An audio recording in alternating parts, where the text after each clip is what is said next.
Hi, Nola. My first question for you today is, how has the death of your mother impacted your life?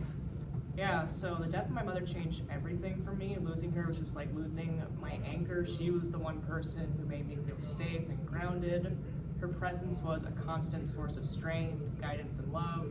Without her, I just felt exposed to a world that suddenly seemed more dangerous, just more complicated, and far less forgiving. Absolutely, absolutely. Do you have any more to elaborate on that? I do. So my mother's death not only forced me to grow faster, but also made me realize the depth of responsibility I now carried, not just for myself, but for her legacy. I inherited her land, her wealth, and with that, the attention and greed of people who wanted to take it from me. I had to learn quickly whom I could trust and whom I couldn't, and I had to protect what she worked so hard to provide. Emotionally, her absence left me with a deep sense of loneliness and vulnerability.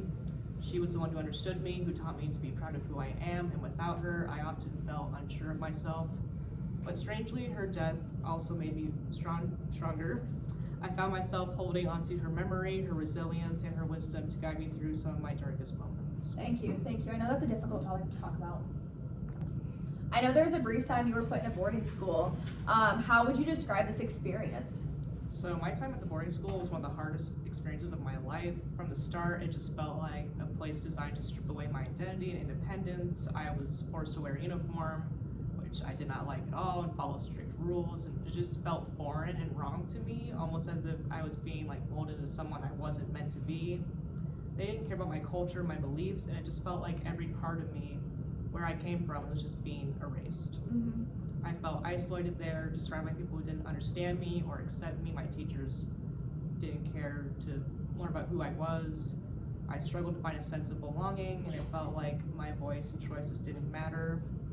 The only things that gave me strength were the memories of my mother and the watchers who followed me, reminding me I wasn't entirely alone. I resisted as much as I could, refusing to conform completely. I acted out and rebelled because it was the only way to hold on to my sense of self. Eventually, I left with Will, who understood that I couldn't stay in a place that was crushing my spirit.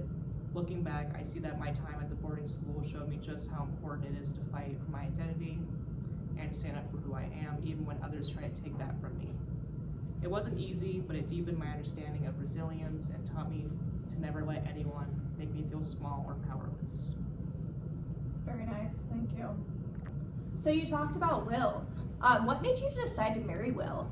And isn't he the lawyer that's defending the murder of your sister, Sarah Blanket? So yeah, Will is the son of the lawyer defending those responsible for my Aunt Sarah's murder. And I know that may seem hard to understand. Choosing to marry him wasn't a straightforward decision. It was more complicated by the pain and betrayal surrounding Sarah's death and the constant threat to my own safety. At the time, I felt caught in a world where it was difficult to know whom to trust. And I was still very young, grieving and searching for stability in any way I could.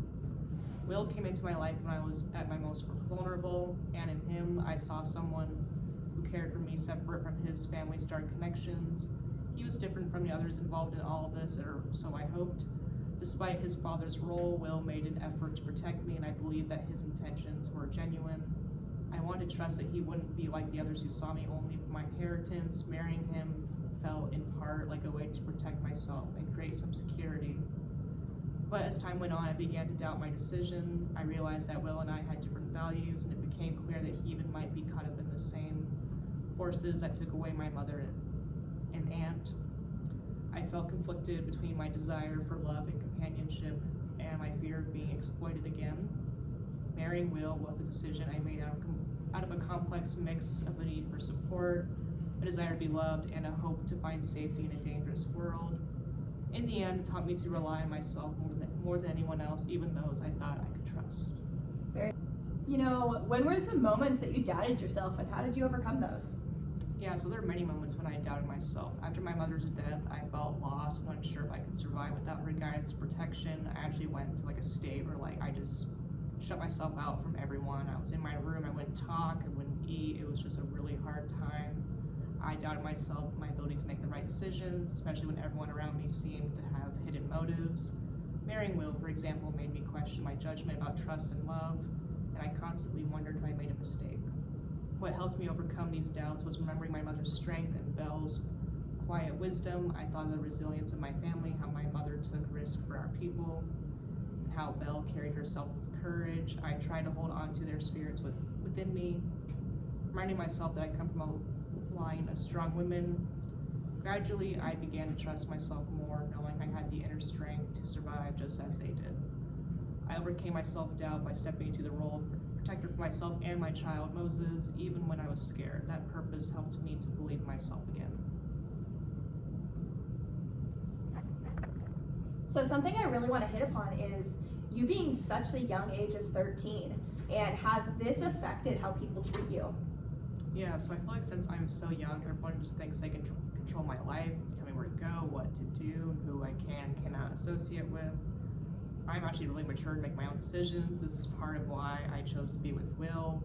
He listened to me and valued my opinions. He does not question my actions and allowed me to just be my own person.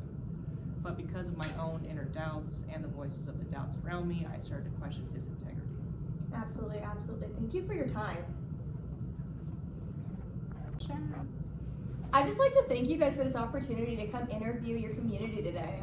I'm passionate about this storytelling and uncovering the truth, and I believe my experiences in investigation journalism can add great significance to your story. I look forward to speaking with you again, hopefully with some answers to these unsolved murders. And this has been Jordan West with the Washington Chronicles for Truth and Justice, hand in hand. Thank you, Jordan. Thank you. Thank you guys.